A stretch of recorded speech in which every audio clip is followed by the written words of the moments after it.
नवबधू हाते लंबार ओढ़ना टाणी तार पूर्वतन प्रेमिक दुआर मुहरे जगी बसी हेले घर कबाटे झुलुछि ताला। राति घड़िए प्रेमिकर बाट चाही जगी बसी दांड पिंडारे हेले प्रेमिकर देखा दर्शन नाही। मु आसुछि कही केउ आड़े चली जाइछंती पूर्वतन प्रेमिक। एपटे प्रेमिक न आसिले तांको घर आगरे आत्महत्या करिबी बोली जिद धरी बसिछंती नवबधू। सूचना अनुसार झीर गत 13 तारिख में विवाह कार्य समापन होइतिला। षोलमंगुलारे बाप घर को बुलिबा को आसीछि स्वामी सहित। दिन 2टारे खियापिया सारी पड़िशा घर बुलिबा को जाइतिला झील। सेइठु ही चली जाइछि पुराना प्रेमिक पाखकू। दर्शक बंधु आपण निश्चय आश्चर्य होई जिवे। विवाहिता प्रेमिका जगी बसिछि पुराना प्रेमिक को तांको दांड पिंडारे। एही घटनाटी घटिछि कटक जिला जयपुर फांडी अधीनस्थ अरिलो ग्राम रे। बाप घरे लोक झियो ज्वाई को खाइया पिया दे सारिबा परे ज्वाई आउ पाइलेनी झियो को। झियोटी पूर्वर भल पाउथिबा तार प्रेमिक सह केउ आड़े फेरार होई गले।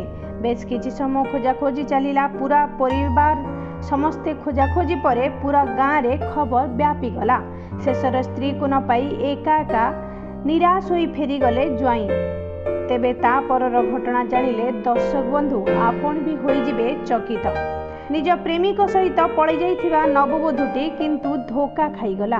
प्रेमिक सेई गाँर रघु राउत तांकु नेई जिबा परे कहिला तू आम घर को आगे जाओ मु टिके पछरे जाउछि। प्रेमिका जाई प्रेमिकर घर पाखरे पहुंचीबा परे देखिबा को पाइला घरे ताला झुलुछि। केही भी घरे नाहांती।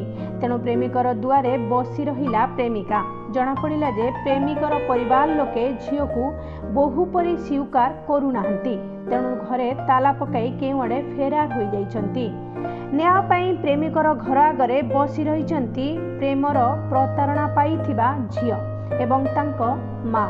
राति सारा एमिति बसी रहिथिले तांको दुआर मुहरे। घटना जाई पहुंचिला पुलिस पाखरे। झियो बापांको तरफरु थाना रे प्रेमिक रघुंको नाम रे दिया जाइथिला एतला। एपटे सकाळे घर को फेरिबा परे रघुर परिवार तरफरु झियोर ना रे पुओ को अपहरण करिथिबा अभियोग अणा जाइछि। चर्चा हेउछि कि झियो को तार इच्छा विरुद्ध रे अन्य जगह बाहाघर करे दिए जाइथिला। जहा फल रे एबे युवती परिवार सहित एबे बाहा होइथिबा युवकर परिवार हेउछंती हंतसंत। अन्य पक्षरे युवती माँ कहिसंती जे प्रेमिक रघुराउत घरे बाहाघर पई राजी न हेबारु से झियो को अन्य जगह बाहाघर कराइथिले। तेबे एभली परिस्थिति रे एबे युवती जनकू ना एकुलर करिछि ना सेकुलर। ब्यूरो रिपोर्ट संपूर्ण न्यूज।